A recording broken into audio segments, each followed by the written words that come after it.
মা তো ভিডিওটা তুলে দিচ্ছিল, দেখলে তো কী কী রান্না করবো জিজ্ঞেস করছিল, করে আর ভিডিওটা রেখে আর চলে গেছে। ভিডিওটা যেহেতু এখনও পোস্ট করা হয়নি, তাই যে পুরো ভিডিওটা দেবো ভেবেছিলাম, একটু অসুবিধার কারণে পুরো লং ভিডিওটা দিতে পারলাম না, তাই ছোটো ছোটো করে দিলাম।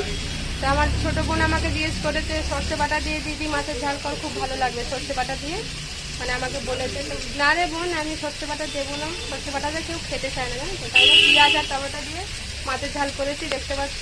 আর এখানে পুরমিটুরিটা বসিয়ে দিয়েছি। তো আজকের এই খাওয়া দাওয়া। আর এই টমেটো কাটতে গিয়ে হাতে একটু অবস্থা খারাপ হয়ে গেছে, তাই তোমাদের দাদাভাই সবজিগুলো কেটে কুটে দিল, জানো তো। এই রান্নাবান্না করছি, করতে করতে হাত মুখ কেটে বসে আছি। তো এইটুকুতেই একদম হয়ে গেছে।